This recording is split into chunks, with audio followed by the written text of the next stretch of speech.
Bayside, Queens, 1962. A working-class neighborhood where ambition had a ceiling. But one kid decided the ceiling didn't apply to him. His name was Jordan Belfort, and he was about to scam America out of hundreds of millions of dollars, get rich doing it, serve less than 2 years in prison, and then get paid to tell you about it. This is not a story about crime. This is a story about what happens when charm becomes a weapon and nobody takes it away. 1 lemon ice, please. 2 for 1, but only if you tell 3 friends. What are you, 12? 16, and I'm going to be rich. By the end of that summer, Jordan had made $20,000 selling Italian ices on the street at 16 years old. Most teenagers would have bought a car and a pair of Jordans. Jordan enrolled in dental school. First day, the dean stood up and said, "If you are here to get rich, you are in the wrong profession." Jordan stood up, nodded, and walked straight out the door. Because he was not there to clean teeth, he was there to get rich, and this was not the path. Next stop, meat. After college, Jordan launched a door-to-door meat and seafood business. Yes, really. USDA Prime, ma'am, flash frozen, hormone-free, cheaper than your local butcher. I don't eat red meat. Fantastic. Let me show you our premium salmon fillets. It was messy, scrappy, and somehow surprisingly successful. $100,000 a month in sales. No trucks, no storage, no experience. Just Jordan, a phone, and a mouth that never stopped moving. But late deliveries caught up with him. Spoiled product caught up with him. Unpaid invoices buried him. Within months, the whole thing went bankrupt. But in the wreckage, Jordan discovered something dangerous, something that would change everything. The product didn't matter. Steaks, surfboards, stocks. It didn't matter what he was selling, because what he was really selling was himself, and that gift was worth more than any product on earth. Enter Wall Street. Jordan landed an entry-level job at L.F. Rothschild, a legitimate firm, real suits, real quotas, and, reportedly, cocaine in the bathroom stalls. It was the 1980s after all. He learned how markets moved. He learned how brokers talked. He learned how they sold. And he was very, very good at it. Then October 1987 arrived. Black Monday. The markets crashed. Phones went silent. Brokers stared at the ticker like they were watching their futures disappear in real time. Jordan was fired. But while everyone else was mourning, Jordan was calculating. He discovered penny stocks. Pink sheet garbage that no serious broker would touch. Unregulated, illiquid, worthless. But here's the part that changed everything. 50% commissions. Same pitch, same mouth, 10 times the reward. So Jordan picked up the phone and called some guy in Nebraska. "Mr. Michael, listen to me carefully. This company is tiny right now, yes, but it is sitting on a piece of technology that is about to disrupt the entire home entertainment industry. Ground floor opportunity, pre-IPO, completely under Wall Street's radar. The big guys haven't even sniffed this one yet, but when they do, boom, 10x return, minimum. You get in now at $1 a share, and in 6 months, you are not calling me to thank me. You are calling me from your beach house in Maui. So here is what we are going to do. I am locking you in for 4,000 shares. Sound good? I'm not really sure I understand the company." "Sir, you don't need to understand the company. You just need to understand the upside. Do you want to be first? Or do you want to read about it in Forbes a year from now saying, 'God, I wish I had listened'?"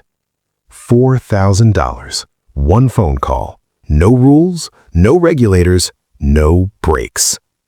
He had found his kingdom. Now he was ready to build the empire. Jordan Belfort was pouring the foundation, and this time he was not alone. Enter Danny Porish. Fast-talking, hard-drinking, completely unhinged, the charm of a salesman and the instincts of a street hustler. He was not from Wall Street. Some days it did not feel like he was from the same planet, but he could close, and Jordan saw exactly what he needed. Hunger, loyalty, 0 limits. Together, they were not just dangerous. Together, they were inevitable. They called it Stratton Oakmont. The name sounded like it had a 100-year legacy, leather-bound books, old money, prestige. In reality, it was a strip mall boiler room. Flickering lights, mismatched desks, zero regulatory oversight. The early recruits were not analysts. They weren't even qualified.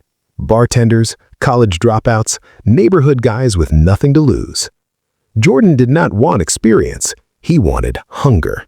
He did not need thinkers. He needed closers. And he built a machine to create them. He called it straight-line persuasion, a psychological pressure system designed to turn stammering rookies into high-pressure closing machines. He taught them to bulldoze hesitation, drown out doubt, guide a prospect from hello to where do I send the check in a single unbroken conversation. The office became something no one had ever seen before. Phones screaming, air horns blasting, $2,000 suits everywhere, enough narcotics to sedate a small country. Top performers were treated like royalty. Bonus checks, vacations, Rolex watches tossed across the office floor like candy. Underperformers were humiliated and replaced within hours. And the parties were something that cannot be fully described. Strippers in the conference room, champagne overflowing onto fax machines. Someone once filled a fire extinguisher with whipped cream and tequila. Nothing was sacred. Jordan Belfort had become a cult leader in Armani. He bought a helicopter. He named his yacht after his wife, Naomi. Mansions, Lamborghinis, Rolexes. And through it all, he preached the same sermon. Success is everything. If you are not winning, you are nothing. But here's what was actually happening beneath the surface. Stratton was not just selling stocks, it was running a pump and dump operation on a massive scale. They targeted the forgotten investors, working-class retirees, desperate parents, people that Wall Street had completely ignored.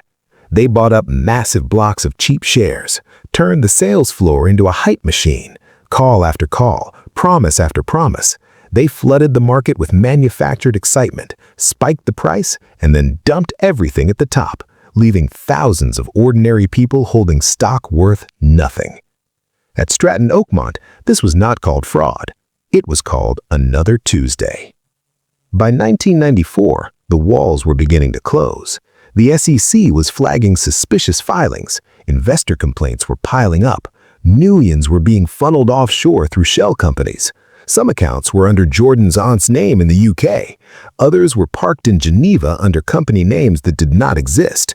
At one point, cash was being physically smuggled out by a housekeeper, envelopes of money sewn into her bra. Jordan called it asset protection. The FBI called it money laundering. Inside the firm, drug use had gone from reward to necessity. Quaaludes slowed their speech. Cocaine sped them back up. Brokers were passing out mid-call. One had a seizure on the sales floor. Jordan himself was unraveling at full speed. He crashed his Ferrari into a pillar while high on Quaaludes. His 3-year-old daughter was in the passenger seat. Then came the yacht. June 1996. Against the captain's explicit warning, Jordan insisted on sailing from Italy to Sardinia during a storm. Drunk, high, invincible. The Naomi began taking on water in the middle of the Mediterranean Sea. On board were Jordan, his wife, his daughter, and over $2 million in jewelry and narcotics. They were rescued by the Italian Navy. The yacht was destroyed. Jordan survived, but something inside him had already died. Back in New York, FBI agent Gregory Coleman was quietly building a case. He pulled cold call scripts, subpoenaed wire records, tracked real estate purchases that did not match reported income. He found Jordan withdrawing cash in $50,000 increments funneled through casinos and art galleries. And then the brokers started talking. One had been caught on a separate charge. Another was owed an unpaid bonus. They wore wires, recorded calls, handed over folders. October 1996. Federal agents raided Stratton Oakmont just after sunrise. Phones ripped from desks, filing cabinets emptied, hard drives copied. Someone tried to flush documents. Another tried to walk out with a briefcase full of shredded contracts. It didn't matter. The FBI already had everything. And in early 1997, while under investigation and explicitly ordered not to move funds, Jordan wired $2 million to Switzerland. The transaction was traced. The conversation about it had been recorded. That single wire transfer became the thread that unraveled everything. The chase was over. By late 1998, Jordan Belfort had no moves. Wire fraud, securities fraud, money laundering. 30 years in federal prison was on the table. So Jordan did what Jordan always did. He sold, not stocks this time, information. He cooperated, he flipped, he wore a wire. And one by one, the people who had once worshipped him were handed over like receipts. Over 30 employees indicted, brokers, partners, friends, some who had joined Stratton straight out of high school. They learned everything from Jordan. They followed his playbook, and many of them served more time than he did. Jordan Belfort received 22 months, minimum security facility, no fences, no cells, guards who didn't even carry weapons. Tennis in the mornings, weights in the afternoon, and at night he wrote. That's where he met Tommy Chong, the comedian from Cheech and Chong, serving time for selling bongs online. Jordan told him everything.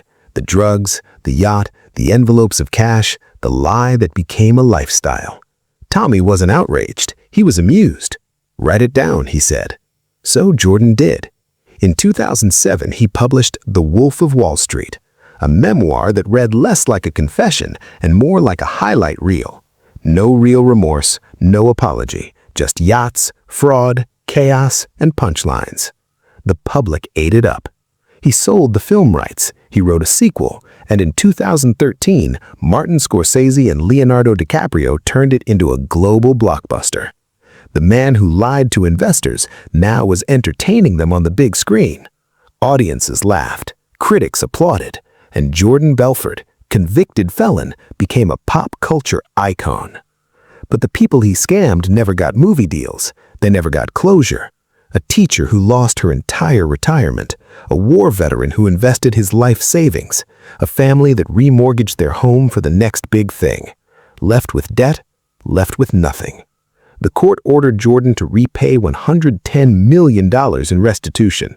To this day, only a fraction has been paid. The rest disappeared into offshore accounts, real estate trusts, and legal loopholes. He says he's working on it. The victims are still waiting. Jordan Belfort is a motivational speaker now, a sales coach, a podcast host. He sells success. He teaches ethics. He books stages around the world. He wears the name The Wolf like a badge of honor, not the scar it should be. He did not just escape justice, he monetized it, turned 22 months into a book deal, turned fraud into fame, turned victims into a storyline. And maybe the most uncomfortable truth of all, we let him. I was guilty of being greedy, he once said, but so is everybody else. Maybe that's why he got away with it, because deep down, we didn't want him punished. We wanted to be him. And right there is the most dangerous thing about this entire story. Because the system that Jordan exploited is the same system that affects your money every single day. The same psychology he used on those investors is used on you every time you walk into a dealership.